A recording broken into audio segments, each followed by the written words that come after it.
And of course, we're going to tackle this very complex, difficult issue and challenge for all of us in the newsrooms with experts today, to whom you will also be able to ask your questions. A very distinguished panel that I would like to bring on stage right now. First, Adenike Oladosu. She is an eco-feminist, climate justice leader, and journalist from Nigeria. She is also the founder of the I Lead Climate Action Initiative. A very warm welcome to you, Adenike. Thank you for being with us today. I'd also like to welcome on stage Wolfgang Blau. He's a German media manager and journalist. He co-founded the new Oxford Climate Journalism Network in cooperation with Oxford University. A very warm welcome to you. You can sit just right next to Adenike.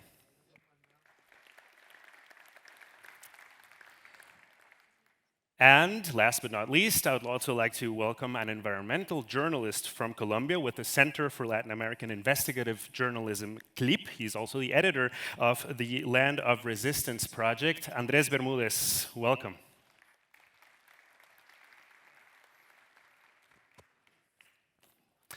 All right, in order to try and make this panel as useful as possible for everyone who's listening, I'd like to start with a matter of definitions, with a question that is actually posed in the description of today's panel. And it is about, how do we call this thing?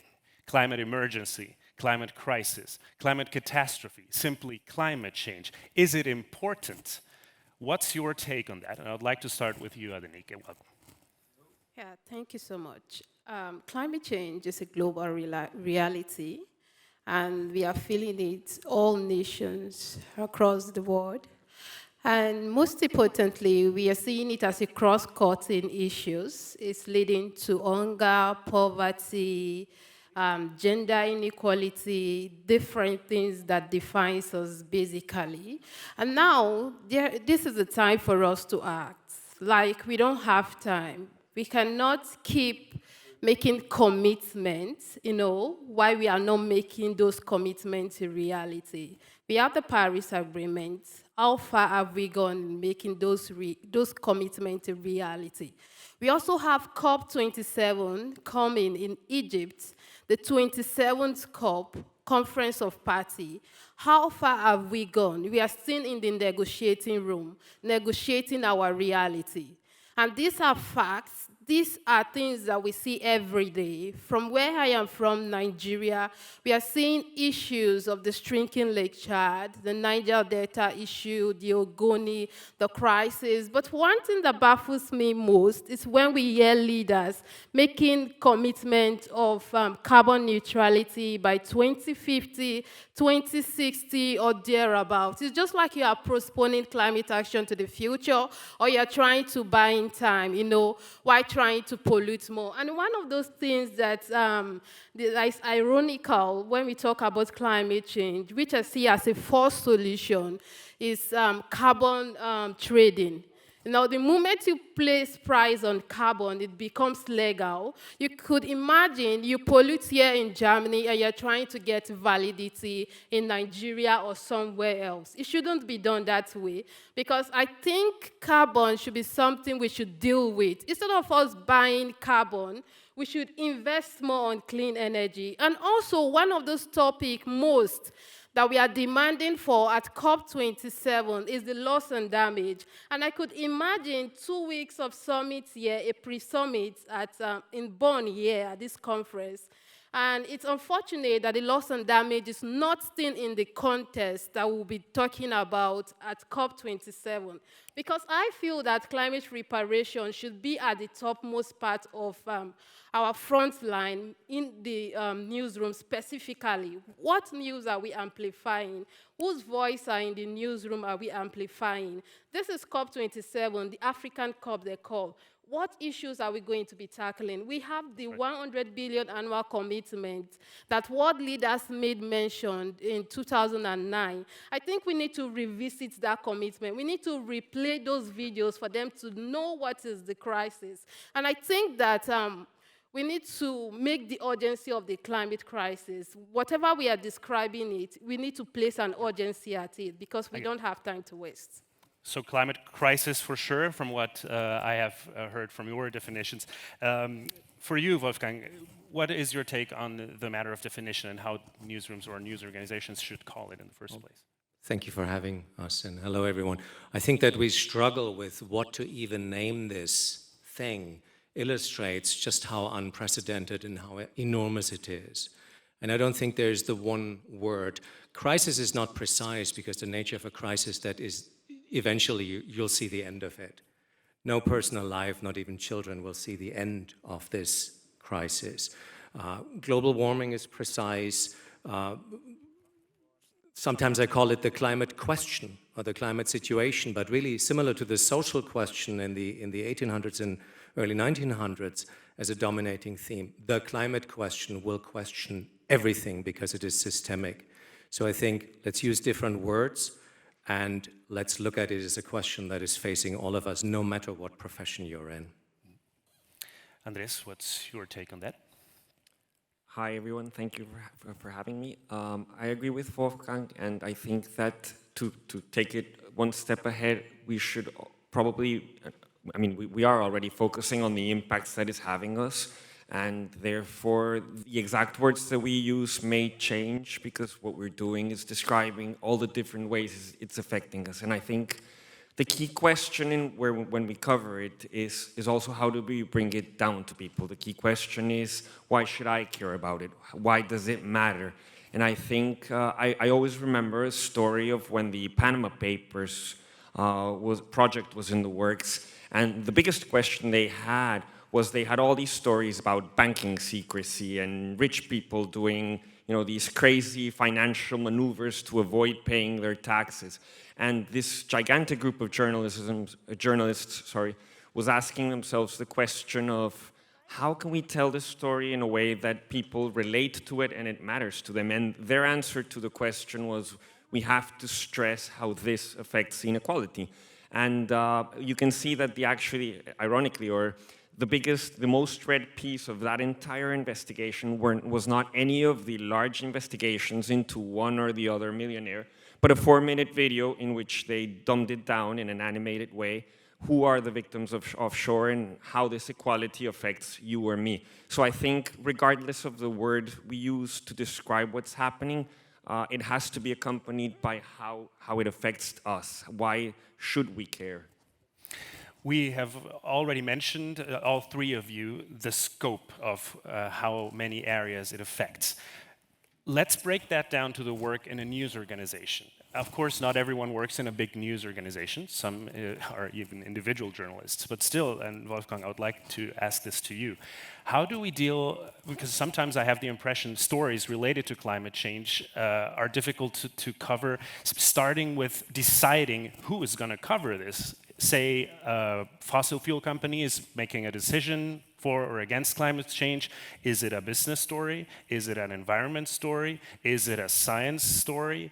How do we deal with these scopes in the newsrooms? So in a large news organization that even has a science desk to begin with, typically the climate change stories are science stories, so they're in the science desk, maybe the climate desk if you're the New York Times or the Washington Post that has one. It shows up in politics and increasingly in business as a question of compliance and declaration and ESG and what have you. But of course, climate change affects how we eat, how we dress, how we design our cities, architecture, technology, how we travel, sports. The big sports leagues already are looking into the business risks from climate change and what they can do. So where we need to get to is to a point of the word climate journalism almost losing its meaning. Similar to how the word digital journalism today describes the platform where it appears, but about 10, 15 years ago, digital journalists often were journalists that covered internet phenomena. It meant something completely different. Now, on the positive, during the height of COVID, because this pandemic is not over, news organizations learned often to work in new ways with their science desk. And there are lessons to be learned in how we tackle climate reporting, where a business editor writing about 2 competing vaccine manufacturers has learned by now to better check with the science desk whether she or he got it right. So covering climate change in an interdisciplinary manner across all verticals requires a much greater degree of collaboration in news organizations, and then it becomes a leadership issue. And second, it requires something like a basic climate literacy, similar to how we worked so hard the last 10, 15 years to establish a basic digital literacy in news organizations. Because you can have the best climate journalists, if your news desk who decides if that story makes it into prime time or in a top slot or the top social media account, if that news editor doesn't have basic knowledge, just the most basic knowledge of what are the remaining emissions budgets, how relevant is this new technology, what can it do in the bigger picture, that climate journalist can't really succeed. That's true, absolutely. I'd like to bring in a question from the online audience. Adenike, I think you already gave it a glimpse. I'm going to read it out for everyone. Is journalism at least partly to blame for the crisis we are in because we have tried to report, quote, unbiasedly, rather than clearly stressing the urgency and take a clear stand in line with the scientific facts? Have we fallen to the spin of the fossil fuel industry? That's a question from Wilfried Runde here in Germany. And Adenike, we already heard it. You have a very clear message. You wish for media to also deliver that message. So what do you think? Have we failed as journalists, basically? Are we partly to blame? Okay, so I'm going to tell just a little of my experience. Basically, I attended a conference in Austria, and then a journalist came. He approached my friend, my fellow African, and then we gave a story of what is happening, climate activism and the rest.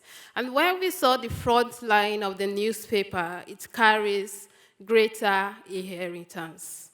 You know, it doesn't speak into the story. It's like out of the story because probably maybe they want to make more sales or to make our activism to look like a global narrative or something. But irrespective, you know, it have covered the story in there. You aren't telling the right stories because the headline have given it another story, you know, on its own. So it is one thing for us to have a story to tell and how it is being told. You know, there is urgency, we are seeing this, we are telling it, but how is it being reported when it comes to the newsroom? It matters a lot. It gives our leaders a sense of urgency to act.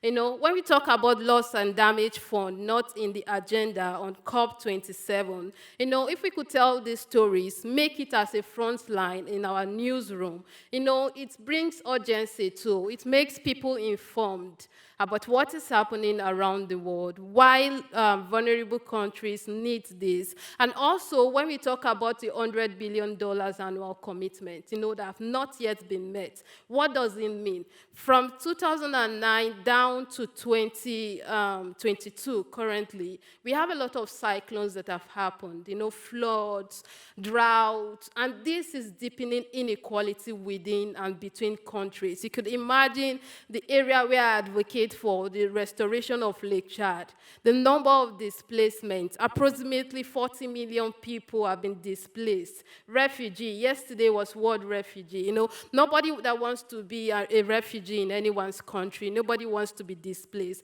But the climate crisis is something we cannot get hold of if we don't act now. And so, just to talk about the fact that when we are reporting, we should report with the fact that we don't have time.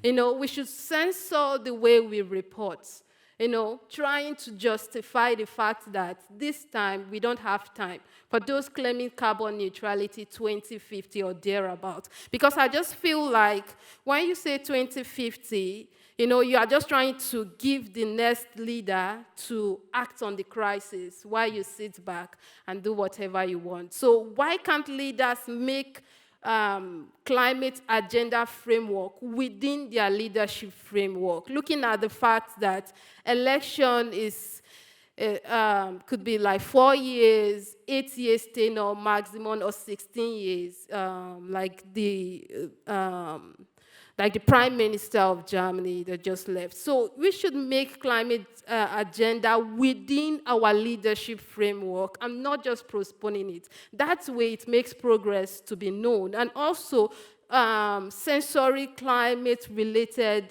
issues in the newsroom. Which issues should we talk about and how do we talk about it to rally for global That's actually very important. That to rally means that we also have to make it accessible to everyone, which is also what Andrés was mentioning before. You posed the question, but maybe we need to find the answer to that, because of course science journalism is science journalism, but in the general coverage of stories, mostly what we see is the coverage of the effects of climate change, those floods, every way they affect the everyday lives of people. But then in the end, at the very end, in an agency story, for example, which gets replicated, of course, you'll find just a sentence that says, experts say that these phenomena will become more frequent and more intense in the coming years due to climate change, period. That was it. So there is a link to climate change, but how do we actually make the case and make the link to the fact that this requires political action in the largest stages within a report that apparently or probably people didn't even click on to find out about that. They tried to find out what the victims were going through in that disaster, for example.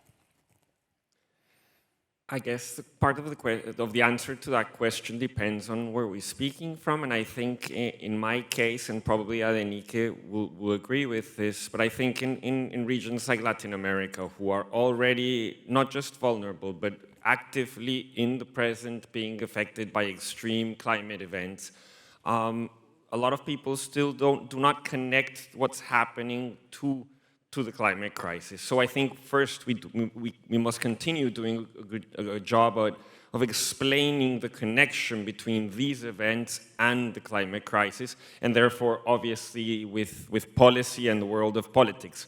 But also, since we are increasingly more urban societies, what you have is a large chunk of the population in our countries who are a bit disconnected from the realities of who's suffering these impacts, who are mostly people in either rural areas. In our case, when we investigate violence against environmental defenders, they live in far-flung corners of our countries where we have tropical forests or wetlands, and therefore maybe a lot of people are empathetic to this situation, but a lot of the other of the people in our country see it as something that is serious, but that is not connected to them. What we have tried to do there is try to bring it down to why it matters to urban citizens in Latin America. And for example, one way of doing that is explaining that this ecosystem or this natural resource that these leaders or communities were protecting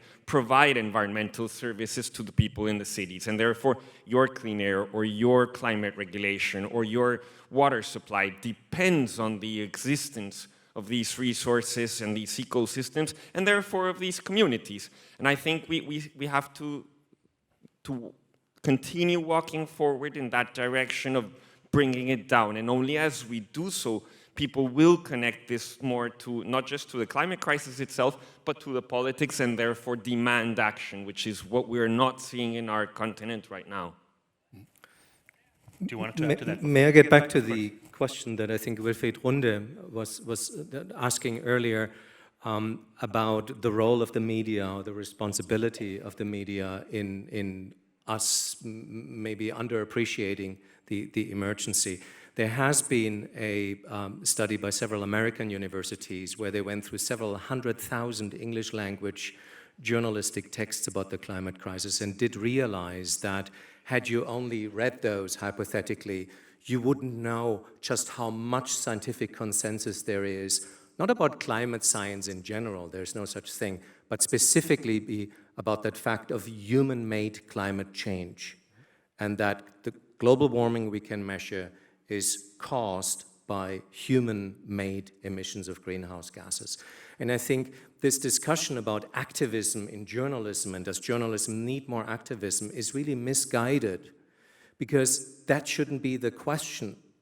Reporting on the science, our task as journalists is to enable an informed democratic debate and not to be prescriptive about the solutions, but to offer options. But for that discussion to take place, where newsrooms need to watch out for activism if someone says this is the only solution, which is the nature of activism, for that discussion to take place and to have a stage, our populations need to be informed what we're looking at. But our instinct as journalists is to always broadcast or publish towards this imagined center of society. And to say, well, there needs to be compromise, because that's the nature of politics, is compromise. But climate change doesn't really care about our compromises anymore. There is a clock ticking. There is a remaining amount of a number of tons we can emit. And that's not a question of left, green, or right, or whatever political orientation. So yes, we need to watch out for activism in journalism and make sure it doesn't happen for reasons of long-term credibility and trust as our societies get ever more challenged by the effects of climate change. But to view reporting on the science already as a question of activism is really this great misunderstanding that has settled in. It is a big trap, and it reminds us that we are also influenced by many different currents that are trying to move the discussion in one way or the other. It's also very difficult to distinguish what possible solutions are actually a good idea and which not. We have a short video that also delves into this debate. Let's watch that video now.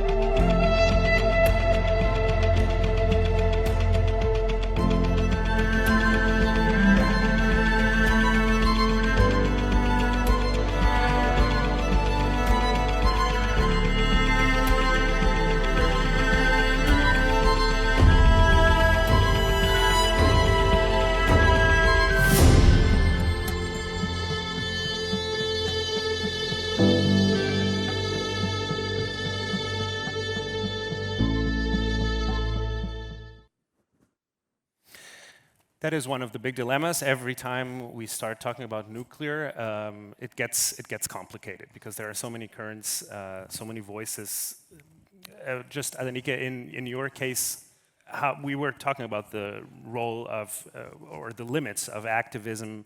How do you bring the ideas of those who might not be in line with what you think and who think they have another different proposal that might be realistic? Okay, just an example like that of the carbon trading. Looking at the fact that there is no time, and the way it's been done is that you could use or buy someone's permit when you are done using yours. That means invariably trying to pollute more, because these big emitters or these big multilateral organizations, they could buy those things, to keep emitting. But now it's now of the question of how soon or how long do we want to make the climate solution works? These are long-term or sometimes impossible solutions for us to get emission out of the space. Then we start acting on the climate change crisis. Because you could imagine for a country like Nigeria, they want to buy into it because we know that Africa contributes 4% of the global emissions. So vulnerable countries like Mali, we want to buy or sell their permits, to big countries or Western countries, for them to get validation for their emissions, which invariably means we are not solving the climate change crisis yet. Why can't we invest more on going green for this multilateral organization like Shell? Why can't they invest on renewable sources of energy themselves and other countries to help ourselves to go green? Why doing that form of activism or to say climate solution that doesn't exist or wouldn't get us anywhere or will make vulnerable countries more vulnerable? Yeah. Because I know they could sell or they could buy as much as they could. Look at a very good example is the Niger Delta region, where there is Shell companies over there, and millions of people over there have been displaced. They cannot fish, they cannot farm, they cannot go to school. They are just left in there. And these people have been demanding decades and decades in and out about the fact that they want good life, better life for their communities. This cleanup keeps up going in and out, but not yet done. So it's now a legal entity which this big multilateral organization keeps buying their way in, keep winning.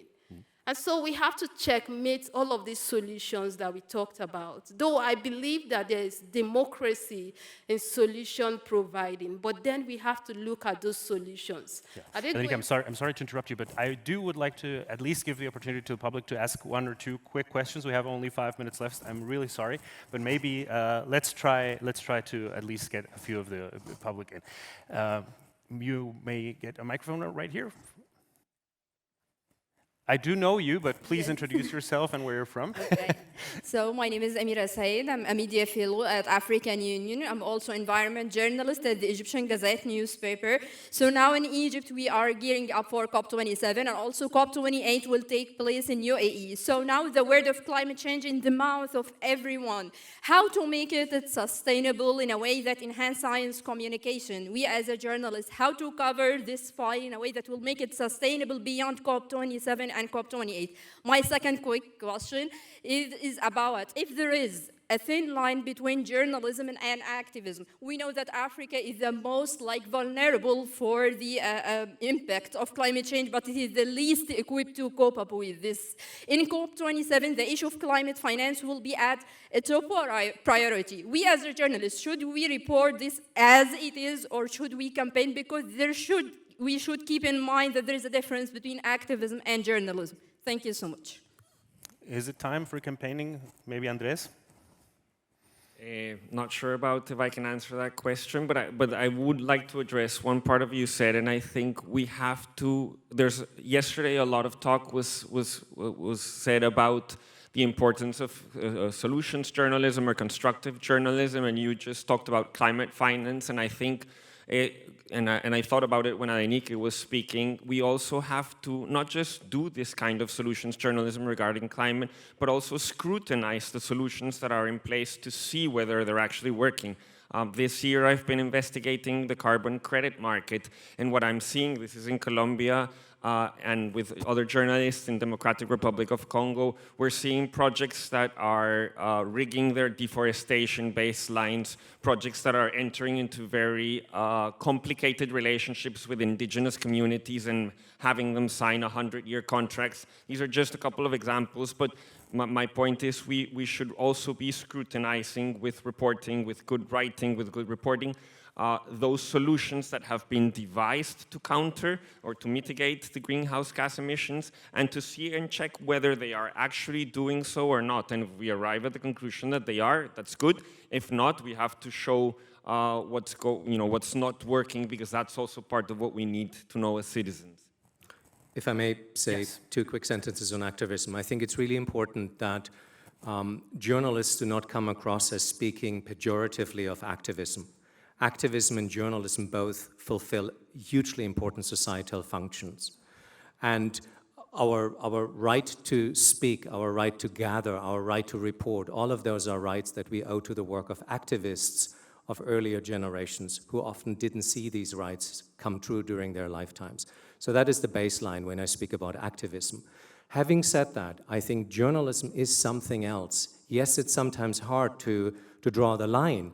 If news organizations say it's really important everyone wears a mask on public transport, you actually are working towards a behavioral change in society, and you could easily say, well, isn't that activism? I think it is more helpful not to think about what does journalism look like that is not activist, but to think about what is the nature of activism that we all find so helpful. Even the negotiators inside the COP conference centers know that they benefit from their being activists, putting pressure on everyone to move the conversation forward. Activism is highly repetitive. Activism usually is about a very defined cause, very poignant, to deliver success on that one milestone to then move on to the next one.